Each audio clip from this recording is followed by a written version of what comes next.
할렐루야. 오늘도 사랑하고 또 축복합니다. 오늘 이 시간에는 인생이 뜻대로 되지 않을 때라는 제목으로 하나님의 말씀을 증거하도록 하겠습니다. 코로나 새생명 축제 때도 강사 목사님께서 말씀하셨는데 코로나 참 많이 들으셨죠. 벌써 시작된 지도 4년 차인가요? 꽤 오래 되었습니다. 벌써 코로나 때 했던 것들이 까마득히 지나가고 있는 것 같아요. 한참 심했을 때는 우리가 가게를 들어갈 때도 QR코드를 찍고 들어갔었는데 벌써 까마득해지셨죠. 그리고 가게 들어갈 때도 다 같이 들어갈 수가 없어서 2명 혹은 3명 이렇게 들어갔었고, 예배를 드릴 때에도 이렇게 다 같이 모일 수가 없어서 최소 인원 20명을 제외하고서는 나머지는 다 온라인 예배를 드리기도 하고 그랬습니다. 아이들도 마찬가지예요. 아이들이 학교를 가야 되는데 아이들이 학교를 갈 수가 없어서 부모님들하고 같이 있게 됐었죠. 근데 부모들이 아이들과 같이 있는 것은 사실 굉장히 좋은 일이에요. 아이들과 부모님이 함께 있는 시간은 가정에 있어서 굉장히 복되고 화목한 일이었는데 어떠셨어요? 마냥 좋지는 않으셨죠? 왜 그러냐면은 아이들도 밖에 나가고 싶어 답답한데 부모들과 같이 있으려니까 아이들이 다 부모님의 말씀에 순종할 수 없고 부모님의 기대에 따라서 행동하지 못할 때가 굉장히 많이 있었어요. 그때 굉장히 필요했던 게 부모들이 아이를 대하는 지혜가 굉장히 필요했어요. 아이들을 혼내고 난 다음에 괜히 내가 나가지 못해서 짜증내서 아이에게 이렇게 한 건 아닐까?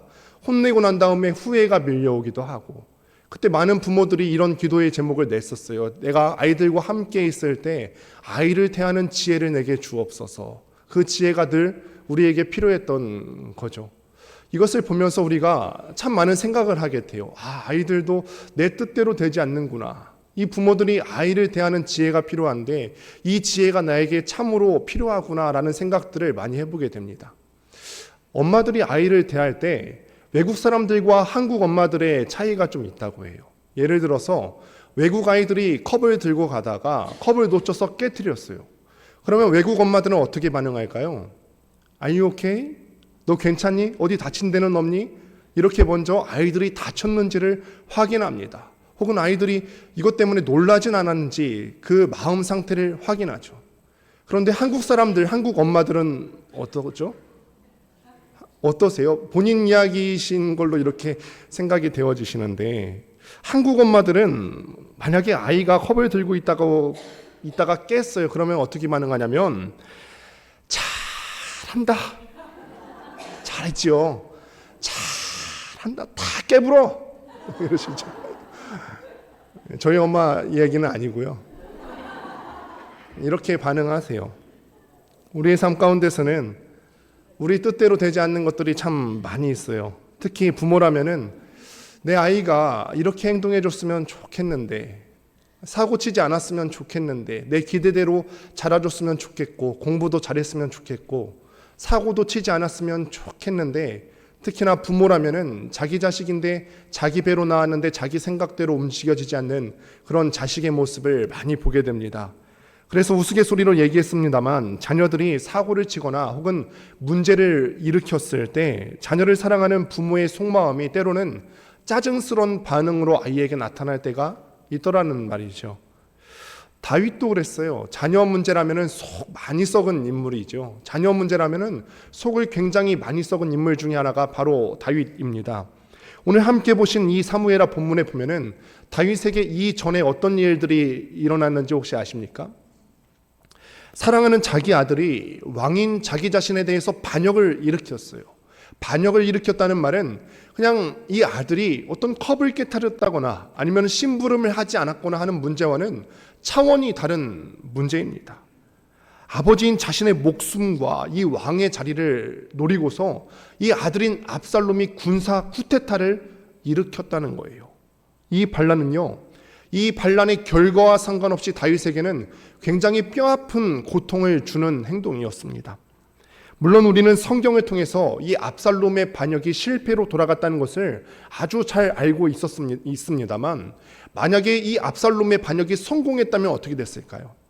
압살롬의 반역이 성공했다면 아마 이 왕이었던 다윗은 목숨을 잃었거나 아니면 잡혀서 감옥에 갔거나 그것도 아니면은 쫓겨서 도망다니는 신세가 되지 않았을까요? 사울의 도망을 피해서 도망 다녔던 것과 같이 이 광야로 여기저기로 숨겨 다녔던 것과 마찬가지로 아들을 피해서 여기저기 도망가게 되진 않았을까? 성경에서는 이 싸움의 결과가 분명하게 드러나고 있죠.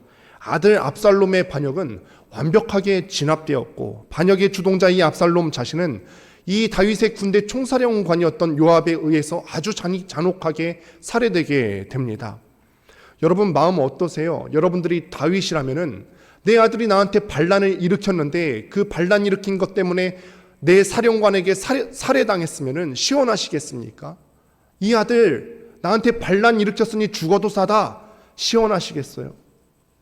비록 반란을 일으켰다고는 하지만 다윗 자신의 아들 아닙니까? 그래서 다윗도 요압에게 먼저 말해두기를 자신을 봐서라도 이 반란이 진압되더라도 내 아들 압살롬은 살려만 주라, 이렇게 요청을 드린 바가 있어요. 그러나 요압은 다윗의 말대로 하지 않고 이 압살롬을 죽였어요. 여러분 이 모든 과정들을 생각해 보면은 이 모든 과정들은 다윗의 인생 전체적으로 살펴보았을 때 명백한 실패예요. 다윗이 자기 인생을 계획한다고 했을 때 이런 계획들을 자기 인생의 계획 가운데 넣을 리가 없죠. 만약에 내가 인생을 계획한다고 했을 때 내 아들이 나한테 반역을 일으킬 거고 반역을 진압하는 과정에서 내 아들이 죽임을 당하게 될 것이다, 내 인생에 이런 계획을 세울 리는 없겠죠. 자식이 반란을 일으킨 것도 뜻하지 않은 일일 뿐더러 반란을 진압하는 과정 중에 이 자식을 잃게 된 것 또한 다윗이 뜻하지 않은 일이었습니다. 큰 고통이 다윗의 인생 가운데 찾아온 거예요. 사람은 고통스러울 때나 위기의 순간에 닥치면은 시간이 굉장히 천천히 흘러가게 느낀다고 합니다. 뇌가 이 고통의 순간에는 초당 사진을 굉장히 많이 찍는데요. 그래서 시간을 더디게 흘러가는 것처럼 느끼게 해서 늘리고 늘려서 위기를 빠져나올 수 있게끔 뇌가 기능을 발휘한다고 합니다. 그런데 때로는 여기에 오류가 있죠. 뇌가 너무 이 고통의 순간에 시간을 늘리고 초당 사진을 많이 찍다 보니까 고통의 순간에는 고통을 더 증폭시켜서 느끼게 된다는 거예요. 예를 들어서 한 부부가 있어요. 그런데 어느 날 남편이 아내에게 모진 말로 상처를 주는 거예요. 그러면 그 아내는 이 고통을 받을 때 고통을 받는다고 인지하고 내가 사진을 굉장히 많이 찍게 되겠죠.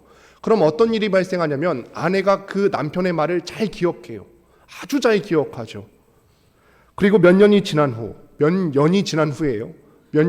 후에 비슷한 상황이 벌어졌을 때 아내는 예전에 있었던 그 일을 들춰내면서 남편에게 화를 내요. 당신 예전에도 그러더니 또 그러는 거야. 남편은 기억이 나지 않죠. 본인이 말했으니까 본인이 말한 단어나 그런 정확한 뉘앙스가 기억이 나지 않아요. 그런데 아내는 그 장면을 늘려서 사진을 찍어 놓기 때문에 그 고통을 잘 기억하고 있죠. 꽤 오랜 시간이 흘러도 비슷한 상황이 닥쳐올 때마다 그때 받았던 상처들을 기억하면서 했던 말들을 반복합니다. 그렇죠. 남편이 처음 나에게 상처를 줬던 그 순간 우리의 뇌가 사진을 많이 찍어 두었기 때문에 그렇습니다. 지금 다윗이 다 그런 상황이에요. 아들의 반란, 이 반란이 일으킨 것도 나에게는 큰 배신감으로 다가오는데 그 사랑하는 아들 압살롬이 죽임당했어요. 뜻대로 되지 않는 인생 가운데서 다윗은 시간이 아주 천천히 흘러가고 있는 것처럼 느꼈을 거예요. 그 뇌가 사진을 찍고 또 찍어서 시간이 아주 더디게 흘러가는 것처럼 느껴졌을 거예요. 그러면 우리의 상황이라면은 슬픔이 닥쳐왔을 때 이 슬픔을 억누를 만한 충분한 시간이 허용이 되죠. 직장에서도 상을 당했을 때나 이럴 때는 휴가를 줘서 슬픔을 다스릴 만한 시간을 충분히 줍니다. 그런데 다윗은요, 이렇게 슬픔을 다스리고 억누릴 만한 시간이 충분히 주어지지 않은 상황입니다. 사무엘하 19장을 보시면은 요압이 아들의 죽음 앞에 울고 있는 다윗을 향해서 이렇게 말합니다. 승리의 날에 이렇게 울고 계시면은 목숨 걸고 싸웠던 우리 부하들은 뭐가 됩니까? 그럼 차라리 당신 아들 대신에 우리가 죽었으면 아주 좋았겠습니다. 계속 이렇게 울고 계시면 우리 부하들은 다 떠날 거예요. 당신의 곁을 다 떠나겠습니다. 협박이죠. 어떻게 보면 부하로서는 해서는 안 될 말이지만 한편으로는 정말 그 말대로 이 다윗은 슬프지만 왕이기 때문에 그 슬픔을 다스릴 충분한 시간이 주어지지 않더라도 슬픔을 억누르고 빨리 이 나라를 안정시켜야 되는 책임이 다윗에게 있기도 했습니다. 그래서 바로 이전 장인 19장 8절을 보면은 다윗은 슬픔을 억누르고 성문 위에 나가서 앉았더라. 성문 위에 나가서 앉았다는 말은 통치권의 회복을 의미합니다. 일전에도 설명을 드린 바가 있습니다만 이 성문 위에 앉는 것은 그 도시의 장로들이 앉아서 할 수 있는 행위였어요. 그곳에 앉아서 통치를 하기도 하고 심판을 하기도 하고 재판을 하기도 하죠. 그래서 다윗이 비록 슬픔을 억누를 만한 충분한 시간은 없었지만 그 성문에 앉았다라고 하는 것은 통치권을 온전히 회복했다라고도 볼 수가 있겠죠. 그럼 이 상황에서 만약에 여러분이 다윗이라면은 가장 먼저 어떤 것에 초점을 맞추겠어요? 나에게 반역이 일어났고 나는 지금 쫓겨났지만 다시 반란을 진압해서 성문 위에 앉았다. 여러분이 왕이라면은 맨 먼저 무엇을 하실까요? 어찌되었건에 이 반란으로 인해서 반란군의 편과 우리 편, 나라가 두 동강으로 나눠지지 않았습니까? 압살롬 편과 다윗 편으로 나뉘어서 서로 싸웠기 때문에 지금 전국이 굉장히 혼란스러운 상황입니다. 이 상황에서 지도자라면 가장 먼저 해야 될 것이, 제가 만약 지도자라면 가장 먼저 해야 될 것은 나라가 다시 한번 하나 되도록 화합하게 하는 것이죠. 화합하는 거. 하나가 되도록 하는 거예요. 그래서 본문 20장, 이전 장인 19장부터 지금 본문에 이르기까지 다윗이 하는 일들을 보면은 이 다윗이 이스라엘 쪼개졌던 이 나라를 다시 하나 되게 하는 일에 굉장히 섬세하게 공을 들이고 있구나라는 것을 우리가 볼 수가 있어요. 앞으로 있을 내 왕국의 계획, 이 나라 비록 내가 지금 슬픔에 빠져 있기는 하지만 하나님의 나라가 다시 한번 회복돼야지 내 미래의 계획을 다시 한번 세우는 거죠. 비록 지금 아들이 반란을 일으키고 아들이 죽임을 당하는 내 인생의 계획 가운데 일어나지 않은 일들이 일어났지만 다시 한번 인생의 계획을 세워보는 것이죠. 그 일환으로 첫째로는 아마사라고 하는 사람을 총사령관으로 임명하고 기존의 요압을 해임합니다. 아마사는 어떤 사람이었냐면은 원래부터 자신의 진영에 있던 사람이 아니에요. 다윗의 진영에 있어서 반란을 진압하거나 공을 세웠던 인물이 아니라 반대로 반대편에 있었던 압살롬 진영에 있었던 총사령관이었습니다. 그런데 반란군이었던 아마사가 포상을 받고 충신 요압이 해고를 당하는 거예요. 우리가 이것을 언뜻 보았을 때는 불합리한 처사 아닌가? 오히려 충신이었던 그 요압, 반란을 진압하는 데 있어서 공을 세웠던 요압을 더 상을 줘야 되는 거 아닌가? 이런 잘못된 조치로 보이지만 우리가 성경을 자세히 읽다 보면은 그런 조치를 취한 분명한 이유들이 있음을 보게 돼요. 먼저 요압은요, 다윗이 공개적으로 명령한 것을 공개적으로 무시했어요. 다윗이 요청했죠. 비록 내 아들이 반란을 일으켰기는 하지만 나를 봐서라도 그 아들을 살려달라 이렇게 명령을 내렸는데 요압은 공개적으로 그 아들을 죽였어요. 다윗은 통치 기간 내내 이 요압의 불같은 성격을 참아주기도 했고 때로는 다윗 자신도 이 요압의 불같은 성격을 이용하기도 했습니다. 그런데 이번에는 요압이 그 선을 지나쳐서 넘었죠. 다윗이 이에 질려버렸어요. 그래서 다윗은 그를 해고하고 반대편 진영의 사령관이었던 아마사를 자신의 군대 총사령관으로 삼습니다. 또 정치적인 이유도 우리가 생각해 볼 수가 있겠죠. 아직도 많은 사람들은 감정적으로는 이 압살롬의 편에 있었던 사람들이 굉장히 많이 있었을 겁니다. 이런 면에서 봤을 때 압살롬 반군 진영에서 뛰어난 활약을 펼쳤던 이 지도자였던 아마사를 자기가 임명하게 되면은 그들 중에 상당수가 자신에게로 올 수도 있지 않았을까. 아마사를 등용하는 게 대중의 전폭적인 지지를 얻는 데 있어서 좋은 명분이 되었을 겁니다. 이 말은 무슨 말이냐면은 다윗이 그만큼 이 나라를 하나 되게 하는데 섬세하게 공을 들이고 있다는 거예요. 다윗의 마음이 편했을까요? 반란군 총사령관이었던 이 아마사를 자기가 영입하는 데 있어서 마냥 편했을까요? 불안함도 있지 않았을까요? 그래도 반란군 총사령관이었는데 이 사람이 다시 나한테 반기를 들면 어쩌지? 그런데 다윗은요, 자기 인생 계획에 있어서 나라를 다시 한번 안정스럽게 만들기 위해서 이 아마사를 영입하는 거예요. 섬세하게 공들이고 있어요.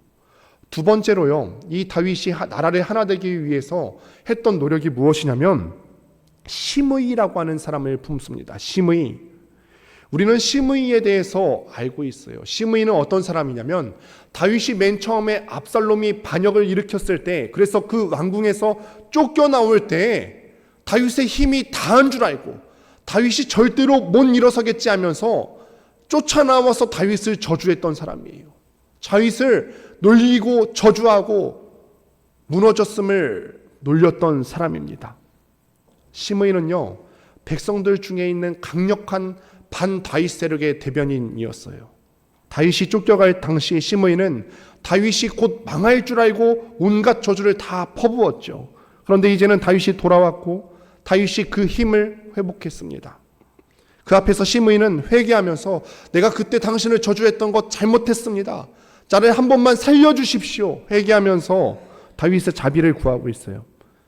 이때 다윗의 신하였던 아비새라고 하는 사람이 있는데, 아비새가 다윗 왕 앞에 나가서 요청합니다. 저 사람은 왕이신 당신께서 쫓겨나갔을 때 당신을 저주했던 사람입니다. 나에게 명령하셔서 저 사람을 죽일 수 있게 해주십시오. 저 저주했던 것을 갚을 수 있는 기회를 나한테 주십시오. 그를 처단하게 해달라고 요청했어요. 그런데 다윗이 이걸 말리죠. 시므이를 용서해라. 시므이를 살려두라. 용서했어요. 다윗이 시므이를 용서하는 것은 정치적인 차원이 있지요. 자기 반대편인 이 베냐민 지파 시므이까지 품으면서 다윗이 했던 것이 무엇이냐면 하나된 이스라엘을 만들려고 했던 거예요. 자기를 저주했던 사람이라면 자기 감정적으로는 죽이고 싶었겠죠. 왜 안 그러고 싶었겠어요? 그런데 다윗은 하나님의 왕국이었던 이 이스라엘을 하나 되게 만들기 위해서 섬세하게 공을 들이고 있었어요. 그래서 사무엘하 19장 22절에 보면은 다윗이 이렇게 말합니다. 내가 오늘 이스라엘의 왕이 된 것을 내가 알지 못하리요. 자기는 이스라엘의 왕이라는 거예요. 지금 두 편으로 나뉘어서 압살롬 편, 다윗 편, 그래서 나는 다윗 편의 왕만 될 것이다, 이렇게 말하는 것이 아니라 나는 다윗 진영의 사람들의 지도자이기도 하지만 압살롬 진영에 있었던 사람들의 지도자이기도 하다. 나는 온 이스라엘의 왕이다. 모든 백성의 왕임을 과시하는 것이고 전체 이스라엘의 왕이라고 얘기하고 있습니다. 이 정도로 다윗이 다시 한번 하나된 이스라엘을 만들기 위해서 세밀하게 노력했다면 좋은 결실이 맺혀야 되지 않았겠습니까? 여러분들 한번 생각해 보세요. 인생의 계획 가운데 섬세하게 무엇인가를 이루기 위해서 노력해 왔어요. 그러면 좋은 결실이 당연히 있어야 되겠죠. 그러나 안타깝게도 다윗은 자기가 그렇게 계획하고 섬세하게 공들여 왔음에도 불구하고 인생이 또예요.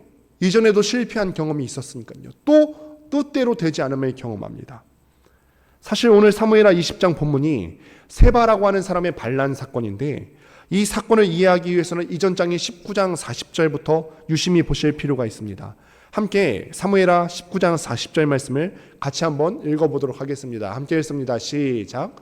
왕이 길갈로 건너오고 만도 함께 건너오니 온 유다 백성과 이스라엘 백성의 절반이나 왕과 함께 건너니라. 아멘.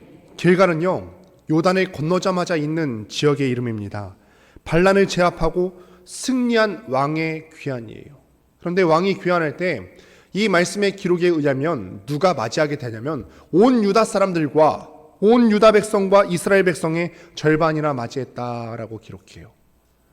다윗은 유다 지파 소속이었죠. 그러니 여기서 온 유다 지파 사람이 나와서 맞이했다라고 하는 것은 이상할 게 하나도 없습니다. 당연히 그래야만 하죠.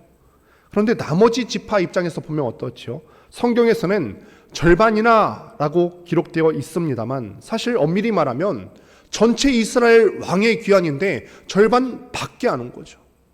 절반이나 온 게 아니라 절반 밖에 안 온 거예요. 실제로 원어 성경을 보면은 굉장히 많았다라고 하는 뉘앙스를 주는 절반이라고 하는 단어가 기록되어 있지 않습니다. 다윗이 그토록 섬세하게 이 나라가 다시 한번 하나가 되기 위해서 계획했고 실행했고 자기의 불편한 감정을 억누르면서 참았는데, 그렇게 하나 되도록 하기 위해서 인생 계획을 짰지만 그 뜻대로 되지 않음을 또 경험하는 거죠. 애쓰고 수고했지만 그 모든 수고와 노력이 결실이 없는 겁니다. 심지어는 그 양쪽이 서로 심한 말다툼까지 하게 됩니다. 다윗이 예루살렘에 복귀하기도 전에 삐걱거리는 소리가 나게 됩니다. 북부 이스라엘 사람들이, 나머지 지파 사람들이 유다 지파에게 이렇게 말합니다. 너희가 왜 왕을 도둑질해 가느냐? 왜 너희 지파 사람들만 왕을 모셔가려 하느냐? 북부 이스라엘 지파들이 유다 지파가 왕이 귀환할 때 그를 모셔감으로써 기득권을 차지하고자 유리한 위치를 선점하려고 하는 줄 알았어요. 그러자 42절에서 유다 지파가 대답을 하는데 굉장히 공격적으로 대답해요. 여러분, 다윗의 기대가 산산이 조각나는 순간이죠. 그렇게 섬세하게 하나 되기를 꿈꾸면서 계획하고 실행하고 노력했는데 서로 싸워요. 사막에서 맹수가 부르짖는 것처럼, 전쟁터에서 병사들이 크게 고함치는 것처럼 하나 되는 이스라엘이 아니라 양편으로 나뉘어서 서로 싸우고 반박합니다. 43절에 이르기까지 서로가 서로를 헐뜯으며 주도권을 잡기 위해서 편을 나누어서 싸우는 모습을 보게 되죠. 이런 배경 가운데서 오늘 함께 보신 20장 말씀이 시작되게 되는 거예요. 1절을 다시 한번 읽어보도록 하겠습니다. 함께 읽습니다. 시작. 마침 거기에 베냐민 하나가 있으니 그의 이름은 세바인데 베냐민 사람 비그리의 아들이었더라. 우리는 다윗과 나눌 분깃이 없으며 이새의 아들에게서 받을 유산이 우리에게 없도다. 이스라엘아 각각 장막으로 돌아가라 하네. 아멘. 마침 거기 힘들 때 하필이면 거기에 마치 우리의 인생을 가로막는 일들이 생기고 우리의 믿음을 시험하는 일들이 생긴다는 거예요. 마침 거기에. 우리의 삶도 이런 일들이 참 많죠. 안 그래도 힘든데, 내 인생 계획을 세웠는데 안 그래도 뜻대로 되는 일들이 하나도 없어서 답답하고 미치겠는데 하필 마침 거기에 내 인생에는 왜 이렇게 어려운 일들이 계속 생기는가? 마침 거기에 내 인생은 왜 계속해서 가로막힌 것 같은 일들이 생기는가? 내가 신앙생활 잘 해보려고 노력하고 계획하고 이런 계획들을 수립했는데 마침 거기에 왜 내 이런 믿음을 시험하려는 일들이 생기는가? 왜 인생 가운데 세웠던 내 계획은 하나도 이루어지지 않는 거지? 우리의 믿음을 시험하는 것이죠. 하나님을 진정으로 믿고 신뢰하는 사람들은 이런 상황과 형편에 관계없이 샬롬, 평안 가운데 거할 수 있습니다. 왜냐하면 하나님 당신께서 선하신 분이시기 때문에, 그 선하신 하나님께서 나를 사랑하시기 때문에 내 인생이 때로는 굽이 돌더라도 다시 돌아오게 하실 것을 믿기 때문에 상황과 형편에 따르지 않고 우리는 늘 평안할 수가 있습니다. 그런데 그런 순간이라 할지라도, 그러나 내 인생이 계획대로 되어지지 않고 불행한 일들이 계속해서 일어나고, 이게 한 번이 아니라 반복해서 마침 거기에 우리의 삶을 가로막는 방해물들이 계속해서 생기면은 우리의 굳건했던 그 믿음도 도전받게 되죠. 다윗도 그렇지 않습니까? 자기는 인생의 계획 가운데서 섬세하게 공들여서 다시 한번 이 안정된 통일 왕국의 계획을 세웠어요. 그런데 자기 계획은 또 실패했어요. 실패가 계속해서 반복되죠. 그 사랑하는 아들이 반란을 일으킨 것도 실패였고, 그 아들이 반란이 진압되는 과정 가운데서 죽임을 당한 것도 실패였고, 그런데 마침 거기에 왕국은 하나 되지 못하고, 하나 되지 못할 뿐더러 다시 한번 또 다른 반역자가 자기 가운데 생겼어요. 마침 거기에. 세바라는 사람이 다시 한번 쿠데타 무장 봉기를 일으키면서 주장하며 외친 말은 이스라엘 나머지 지파들의 사람들의 마음을 사로잡기에 충분합니다. 세바가 하는 말이 무엇이냐면, 다윗이 왕이 되는 것이 너희 이스라엘 나머지 지파 사람들에게 뭐가 유익하겠느냐, 이렇게 얘기하죠. 저 이새의 아들, 저 유다 지파 사람, 저 사람이 왕이 되는 게 너희들의 기득권과 전혀 관련이 없다 얘기하죠. 우리나라도 비슷한 상황이 있었죠. 예전에 일제강점기 시대 때 일본 사람들이 우리의 공동체 정신을 와해시키기 위해서 조선을 부를 때 이조라고 불렀어요. 이씨 조선. 이 말을 들었을 때 나머지 사람들은 그렇게 생각할 수밖에 없죠. 이 조선은 이씨의 나라구나. 우리 조선이 아니라 이씨의 나라구나. 마치 그것처럼 오늘 본문에서도 이 세바가 반란을 일으켰을 때 저 이새의 아들이라고 강조하면서 사람들에게 주장하고 싶었던 말은 이거죠. 저 유다 지파에 소속된 사람들, 저 사람이 왕이 되면 나머지 지파 사람들에게는 기득권이 없을 거야. 그래도 너 저 사람 응원할래? 이거를 주장하고 있는 거죠. 그렇기 때문에 이스라엘은 별다른 정치 기반이나 혹은 별다른 군사적 능력이 없는 고작 불량배에 불과한 이 세바를 추종하고 따르게 된다는 거예요. 결과적으로 이런 세바의 선동을 듣고 온 이스라엘이 그를 추종하였다는 것은 이스라엘이 지금 이스라엘 사람들은 어떤 부르심을 받은 나라냐면은 하나님의 뜻을 분별하고 하나님의 뜻을 받들어서 제사장 나라의 역할을 감당해야 된다. 이스라엘의 사명은 이거예요. 그런데 하나님의 뜻을 분별하기보다는 지금 온통 자기 기득권에 물들어 있어요. 자기 지역 이기주의에 물이 들어 있어요. 이것을 단적으로 보여주고 있는 게 세바의 반란 사건이죠. 즉 이스라엘은 정체성이 무엇이냐면 하나님께서 선택하신 왕을 통해서 다스림을 받는 신정국가의 일원, 이것이 바로 이스라엘 온 백성들의 정체성인데 지금 이 정체성을 잊어버리고 왕이 자신들의 이익을 대변해야 한다는 이기주의적 가치관에 빠져 있다는 거예요. 하나님은 보이지 않습니다. 하나님은 자기들 실선에 보이지 않아요. 여러분 잘 생각해 보실까요? 이스라엘은요, 애초부터 왕이 필요가 없는 나라예요. 왜 그렇죠? 하나님께서 이스라엘 사람들에게 왕이 되어주시기 때문이죠. 하나님이 계신데 이스라엘에 무슨 왕이 필요하겠습니까? 그런데 사무엘상 8장 5절을 보면은 모든 나라와 같이 우리에게 왕을 세워 우리를 다스리게 해 주옵소서 이스라엘 사람들이 요구하는 것이에요. 다른 나라들처럼 인간 왕을 구합니다. 다른 나라의 왕들이 해야 되는 사명이 무엇이냐면은 그 어떤 것보다도 나라의 이익을 대변해야 되죠. 어떻게 하면 이 백성들이 잘 먹고 잘 살 수 있을까? 내 나라 사람들이 잘 먹고 잘 살기 위해서 때로는 전쟁도 불사해야 되죠. 그러나 이스라엘의 왕은 다르죠. 백성의 유익을 구하는 것도 중요한 일이 되겠지만 그 무엇보다도 이 나라 이 민족 이 이스라엘 사람들이 하나님 앞에 바로 설 수 있도록 이끌어가는 것이 바로 이스라엘 왕이 해야 되는 가장 중요한 일 중에 하나입니다. 그래서 어쩌면은 다윗이 예루살렘으로 돌아와서 가장 먼저 한 행동이 우리가 이해가 되어집니다. 본문 3절을 보시면은 다윗이 후궁 10명을 잡아서 별실에 가두고 먹을 것만 주고 죽는 날까지 생과부로 지내게 했다라고 기록합니다. 이 후궁들은요, 다윗이 압살롬의 반란을 피할 때 궁에 남겨둔 사람들인데 압살롬이 공개적으로 이들과 백주 대낮에 옥상에서 이 후궁 10명과 관계를 맺은 적이 있습니다. 당시 근동의 문화에서 후궁은 어떤 존재로 쓰여졌냐면은 후궁은 자신의 힘을 과시하는 도구로 쓰여졌어요.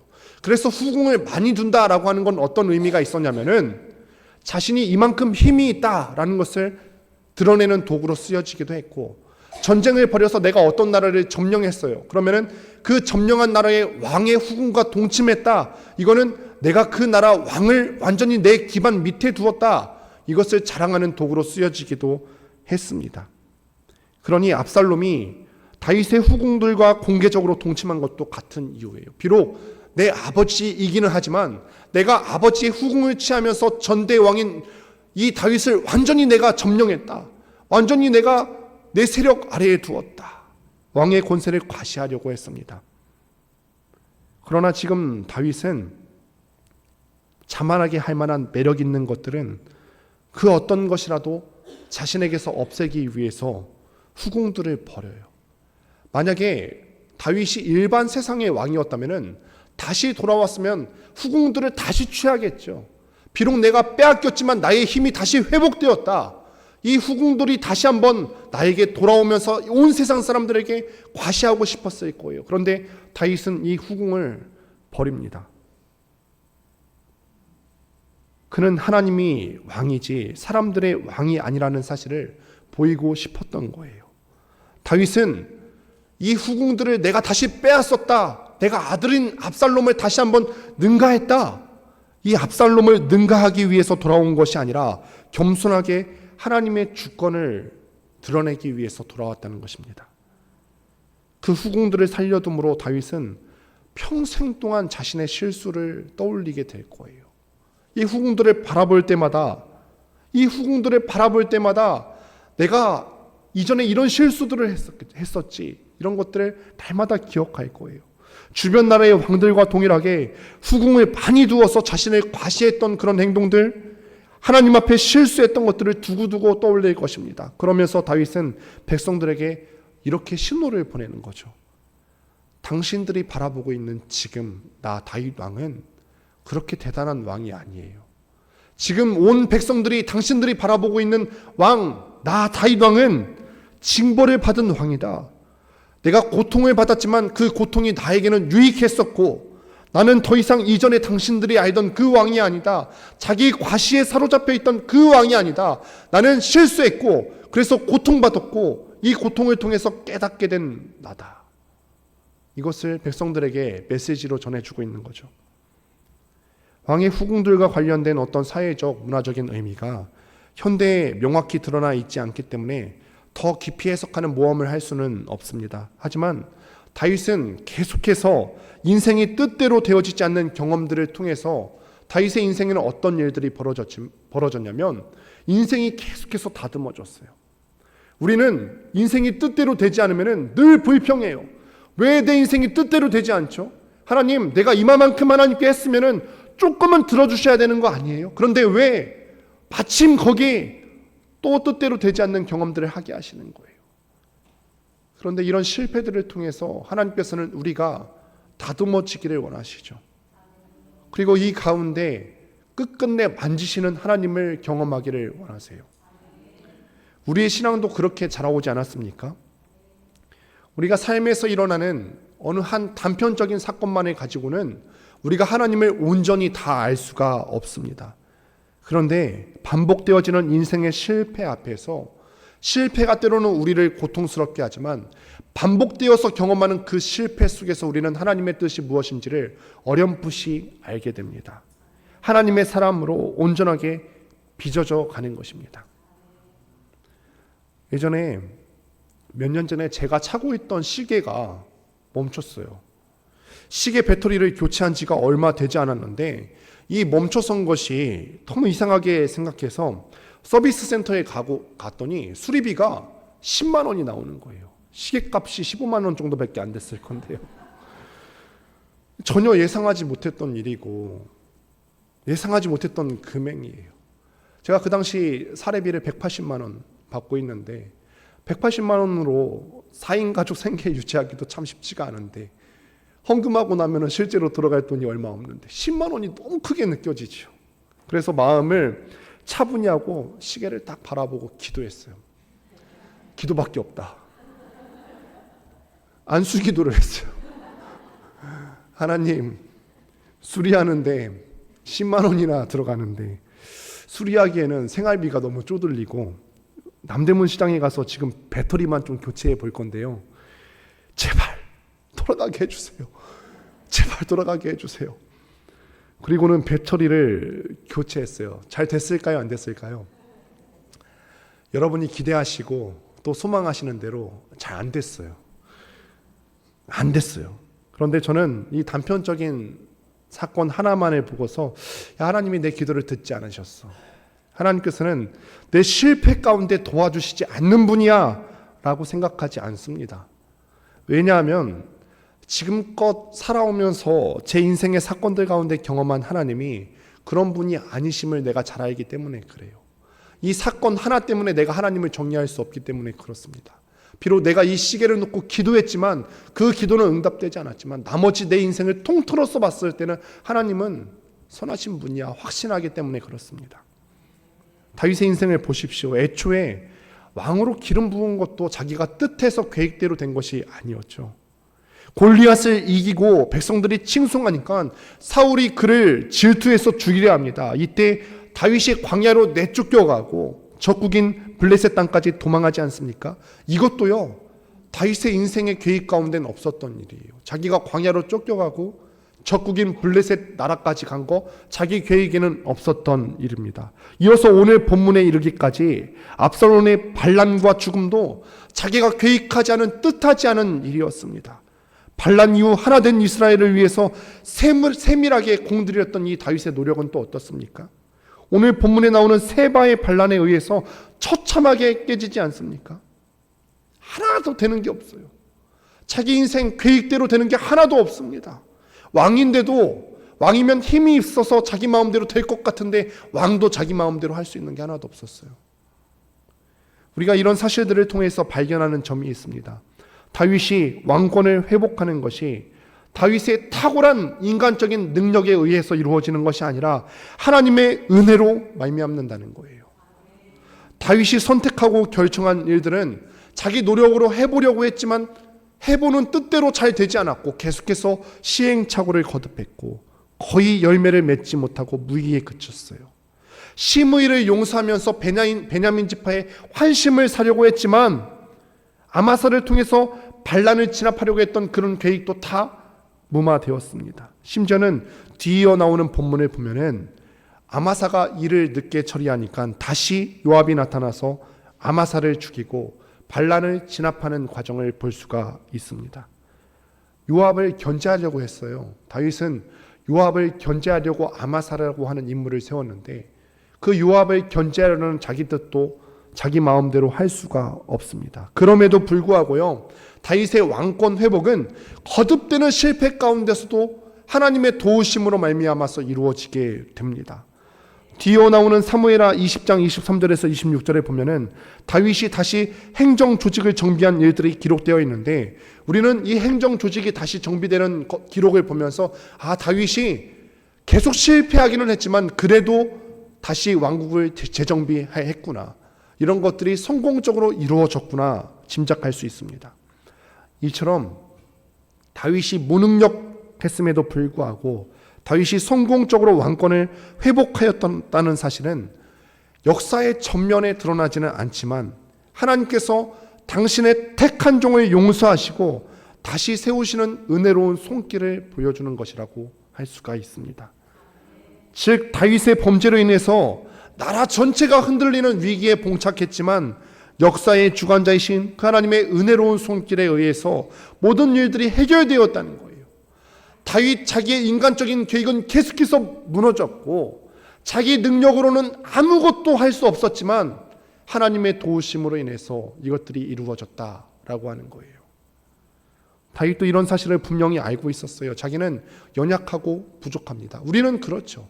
사람은 연약하고 부족합니다. 그러나 한 번 자신을 세우신 그 하나님의 손길 때문에 힘들고 어려운 상황이 반복되고 계속해서 실패를 경험한다 할지라도, 실패를 했는데 마침 거기에 또 실패를 경험한다 할지라도 하나님께서 주시는 평안 가운데 거할 수 있다는 사실을 깨달았어요. 그렇구나. 내가 실패했지만 하나님은 늘 거기 계셨지. 내 인생의 실패가 한 번도 아니었고 두 번도 아니고 여러 번 실패했는데 그 실패했을 때마다 내 능력이 아니라 하나님 선하신 그 자비하심 때문에 내가 여기까지 올 수 있었지. 이거를 알게 됐죠.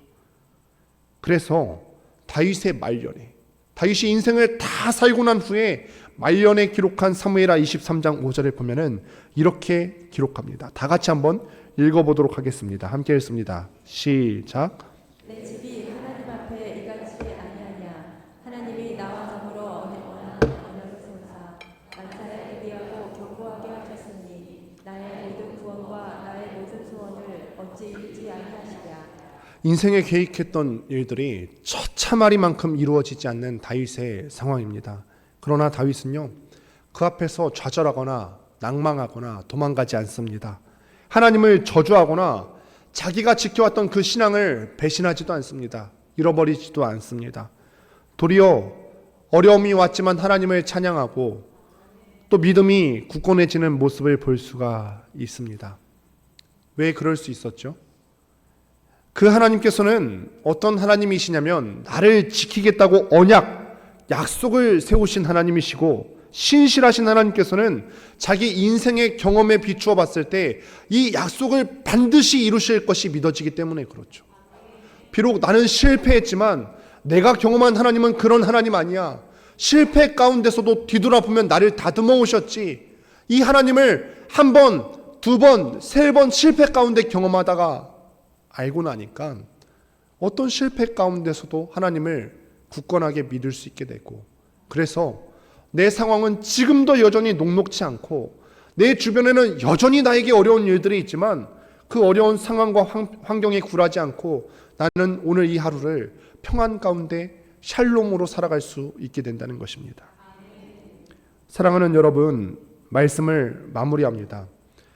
신실하신 하나님에 대한 이 다윗의 믿음이 저와 여러분들 가운데 있게 되기를 원합니다.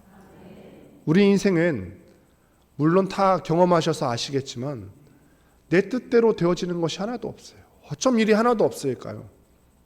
내 가족 계획 이렇게 세웠으면, 가족 계획이 잘 돌아가면 참 좋았을 것을. 경제적인 것도 내가 계획대로 참 잘 됐으면 잘 풀려나가면 좋았을 것을. 내 속으로 낳은 내 자식, 내가 계획한 대로, 내가 조언한 대로 잘 따라주면 참 좋았을 것을. 자녀의 문제도 있고요, 경제적인 문제도 있고, 건강의 문제도 있습니다. 예기치 않았던 일들, 뜻대로 되지 않는 일들이 마침 거기에 계속해서 나의 삶을 가로막아 섭니다. 이때가 바로 하나님을 향한 우리의 믿음을 증명할 때예요. 증명할 시점은 위기의 순간에 우리의 참 믿음을 증명할 수가 있는 거죠. 여러분께서 이전까지 경험하셨던 그 하나님, 어떤 분이십니까? 약속을 했는데 배신하셨던 분이신가요? 약속을 했는데 여러분들을 내팽겨쳤던 그런 분이신가요? 자녀를 꾸중해서라도 옳은 길로 인도하시는 부모처럼 때로는 우리 인생길이 굽이 도는 그런 굽이 도는 길이라고 할지라도 여기까지 끌고 오셨던 선하신 하나님 아니셨어요? 그 하나님께서 오늘도 여러분들을 붙잡고 붙들고 계시다는 사실을 믿었으면 좋겠습니다. 그렇기에 때로는 우리의 인생이 뜻대로 되어지지 않는다 할지라도 우리가 오늘을 평안하게 살 수가 있는 거죠. 오늘도 우리가 실패를 경험할 것이고 이번 한 주 살아갈 때에도 내 인생이 뜻대로 되지 않음을 경험하실 텐데, 그 실패 가운데서도 내가 경험한 하나님이 그런 분이 아니시기 때문에 그 선하신 하나님을 믿는 믿음 안에서 어려움 속에서라도 나는 평안함을 누릴 수가 있는 거죠. 여러분들 이번 한 주를 살아가게 되실 때 그 신실하신 하나님을 믿는 믿음 가운데 살아가시면서 날마다 평안 가운데 살게 되시기를 주님의 이름으로 축원드립니다. 기도하겠습니다.